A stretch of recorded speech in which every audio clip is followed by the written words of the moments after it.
A lot of people sit back and they dream about being a sports figure, or dream about being a SEAL, or dream about being an astronaut, and all it is a motherfucking dream. They don't put the work behind the dream. That dream has become their master. When you become the master of your fucking dream, the dream was the one thing I thought about, and the dream was now gone. Now, what comes in, the dream goes away, and the laundry list of details and tasks come up. Gotta do this, gotta do this, gotta do this, gotta do this. That's when you become the master of your dream.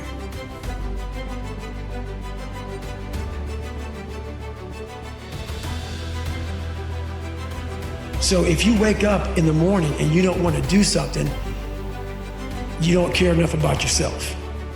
And that's what you need to really research is, man, why am I not doing this for myself? Because that is the number one purpose in life, is to better oneself. So that's the only purpose I can meet. The moment you find what you love, you'll understand there's a difference between a skill and a calling. You've been called to do something great. It's about answering that call and discovering that there's something unique about you from the time you were born. God embedded inside of your will a desire to fulfill your purpose. But how do you find your purpose? It's by dialing in, focusing on the things that you love to do. That's how you answer the call to your purpose. Are you controlling the things that you are capable of controlling? Okay, because if you were to control the things that you can actually control, you would have far less chaos in your life. Pretend there's a documentary crew filming your success story and they're following you around right now. What would you do? What would you do if you knew that there was a crew following you around with cameras documenting your future incredible success, and they want to catch you in the act of it all? You would do all the right things you would have to do. Think about that. Organize it. So one of the things, in order to make this your decade, in order to reach your goals, you've got to find some reasons that make you strong, some reasons that will make you hang in there when times get rough, because they're going to get rough. It's going to be very challenging. Whenever you decide that you want to grow, whenever you decide that you want to go to another level, all hell will break loose. Everything that will happen, whatever that can happen, will happen, and at the worst possible moment. They call it Murphy's Law. See, whenever you decide you want to go to another level, you've got to fasten your psychological, your mental, and your spiritual seatbelt, because it's going to be a while before you experience a comfortable altitude.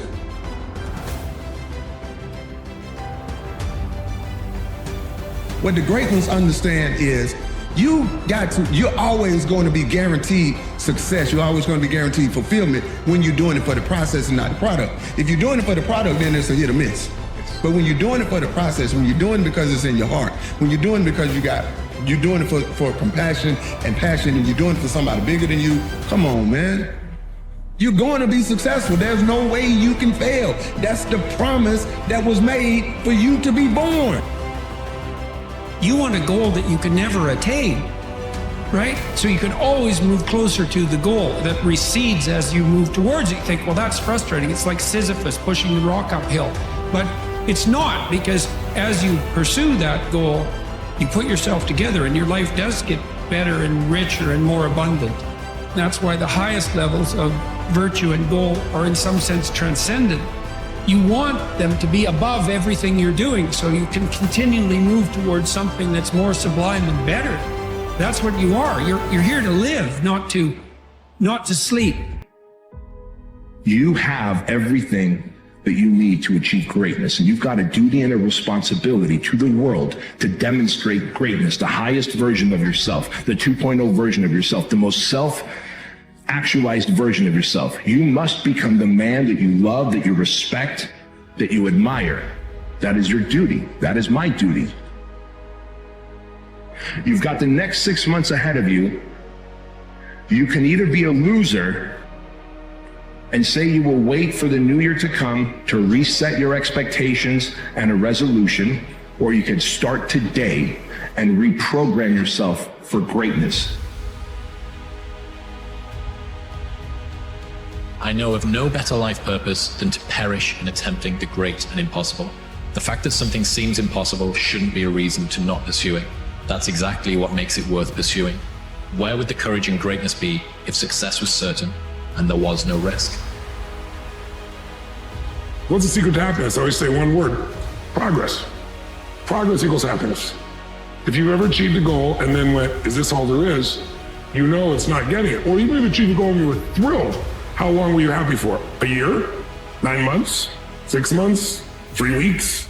Because we're not made to just sit here and be satisfied. Everything in the universe grows or dies. Everything in the universe either contributes or is eliminated. So when you're making progress, you feel alive. The fruit of everything good in life begins with a challenge. Everything is uphill that's worthwhile. And for many of you, this is your chance. This is your shot. This is your moment. This is your time. This is your opportunity. This is your place for you to really begin to live an intentional life.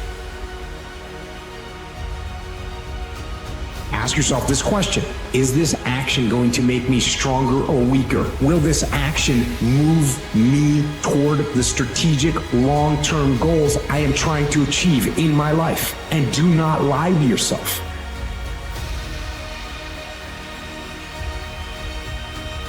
It's not about your resume. It's about resuming your calling. A resume is just going over a study of where you've been, but that's already in your past. You're not focused on your past. You have to focus on your future. Who do you want to be, and who are you when no one else is watching? That matters more than anything else. Hit resume. Take your life off of pause. Stop doing things just because it was easy. Don't do it just because someone else told you to. Trust that God has called you to do something.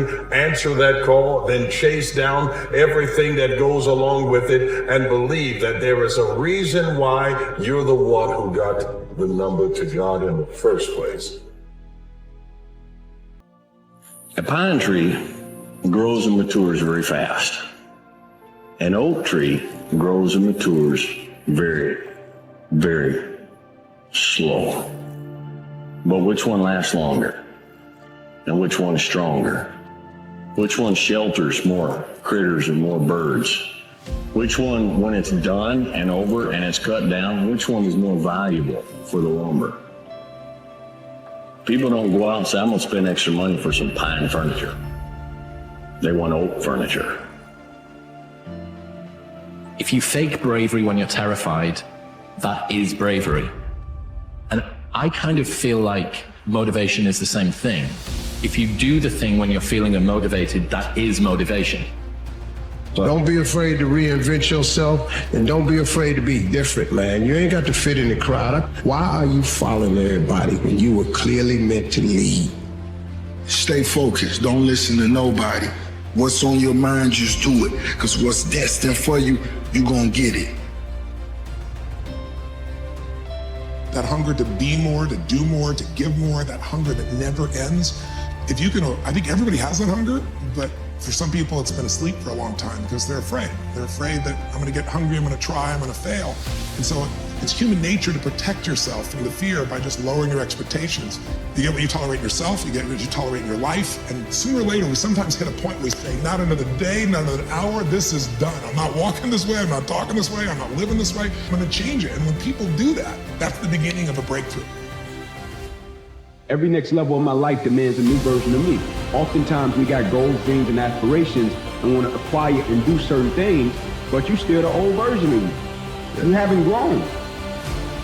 In no sense of the word. You haven't experienced enough. That's the great thing about experiences. People are so afraid of experiences, but the great thing about experiences, you learn who you are, what you possess, what you will do. You learn from different situations, different scenarios. When you fail, you learn. When it doesn't go the way you want it to, when it goes the way, you learn, right? How do you grow? You learn. How is character formulated and sustained? You learn, right? And so when it says, let the hard things in life break you and affect you, it's not saying let it break you to the point that you crumble. What it's saying is let it affect you.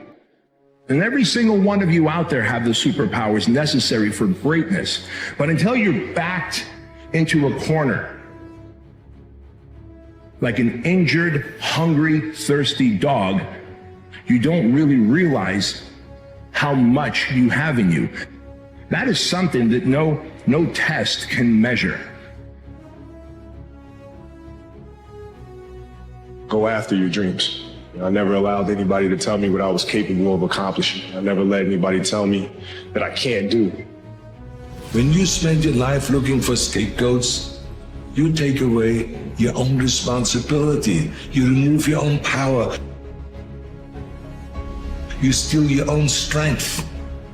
Nobody who has chosen the easy path of hate has gotten to the end of that road and said, oh, what a life. No. They die as miserably as they lived. No matter how far you've gone, I want you to know that you still have the chance to choose a life of strength. Every day, stand guard at the door of your mind. How important. Stand guard at the door of your mind. It is easy to be motivated to succeed in the beginning of an endeavor and when you are close to the end. The most difficult part, and the part where people quit, is when they are in the thick of it, and it is unclear whether they have the strength and stamina to make it the rest of the way. Inner monologue, rationalizing why it is okay to quit or to not push myself to the goal that I have written down on paper. You might be tempted to think that laziness is the lack of a desire or the lack of drive. It is not that. Laziness is an intense drive. It's an intense desire. The reason that you hoped that the roads would freeze last night is not because you don't have a desire. It's because you had a desire to what? Stay in your PJs all day, sit by a fire, and binge on Netflix. You have a desire to be comfortable. Laziness is driven by a deep desire for comfort. It's that I don't want to do anything that I don't want to do. And we can pretend that we're something other than what we really are. Human reward systems are carved deeply into your DNA. And if you don't respect that, if you don't respect the mechanism of happiness and fulfillment and what you really need to do in order to feel satisfied in life, camaraderie, love, family, friendship, struggle, testing yourself, learning, all those things are imperative. They're all a giant part of being a person. Why can't I just do whatever the hell I want, whenever the hell I want to do it with whoever I want to do it with? And the answer is because everything goes to hell if you do that, including you. And you say, well, I don't believe in hell. And I say, well, keep acting the way you are and you will. If you're motivated by the whim of the moment and you place that above all else, that is now your God. Here's what you should know about winning before you chase it. Winning's not loyal to you. It doesn't care about you. Winning doesn't care how sore you are. Winning doesn't care how much sleep you get. Winning doesn't care how hard you work at times. Winning requires all of you and then more, and it promises you nothing. It's a mastermind of creating fear and doubt in your mind. It causes setback after setback. So the question is about winning. Are you willing to sprint when the distance is unknown? You won't need that rest. Chances are you will realize that the desire to rest was just weakness. It was the desire to take the path of least resistance, the downhill path, the downward path. You aren't given any breaks in life. You make them for yourself. We are all being tested in life. While my tests are different than yours, you will be tested. And how you face that test.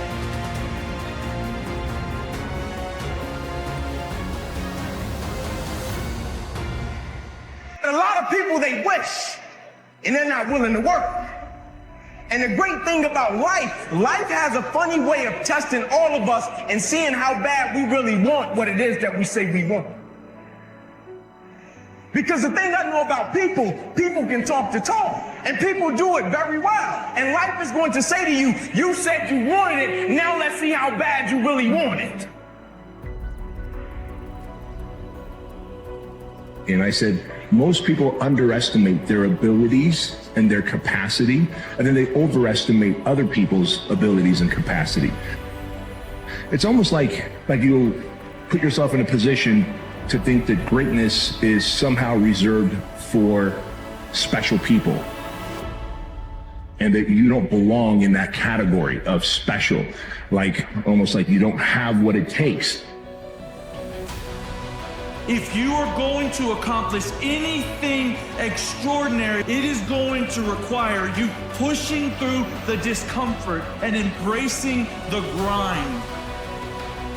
Success is a strange thing. Presumably we want success because we think a more successful life will bring us more happiness, meaning, and fulfillment.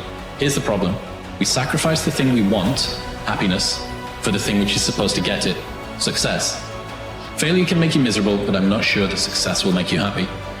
Through that struggle, I will now have a better day, and I better can do it again tomorrow, or do something else, because if I just think, well, tomorrow I'm just gonna coast and eat Twinkies and watch TV. Oh, hello, sadness, my old friend. Hello, depression. Because when you're not doing anything, you feel like shit. And that's just a part of being a human being.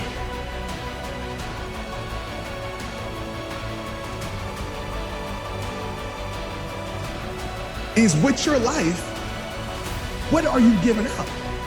Not by your words, not by what you say, not by the perception of you, not by what you type, not even necessarily by how you're living, but the truth about you.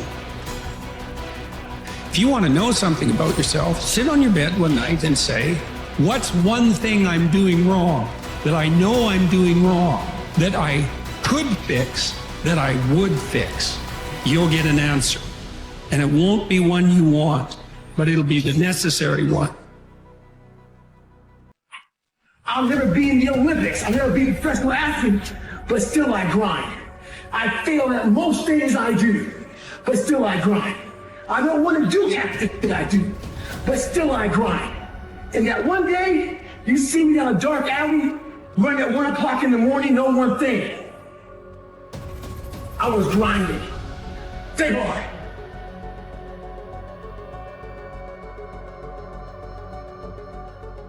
As a child, my parents always told me you could be whatever you want to be. You could do whatever you want to do. And it was something, I heard my parents saying it, but I didn't totally believe it. Yet I went out in the world and I carried myself and I held my head high and I stood there and I looked people in their eyes and I talked to people as if I was deserving of everything that this planet has to offer. He who says he can and he who says he can't are both usually right. So you see all these people that have great things in life that you look up to? It's because they were sacrificed and disciplined long before you ever knew. The human brain cannot comprehend the negative. It is incapable. And so what happens is we very often reinforce things when we put things in the negative, right? I can't get a part, or I can't do this, versus I'm going to keep doing this.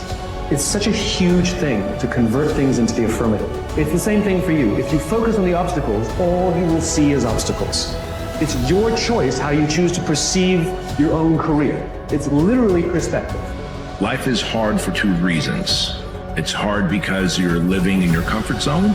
It's also hard because you're trying to live outside of your comfort zone.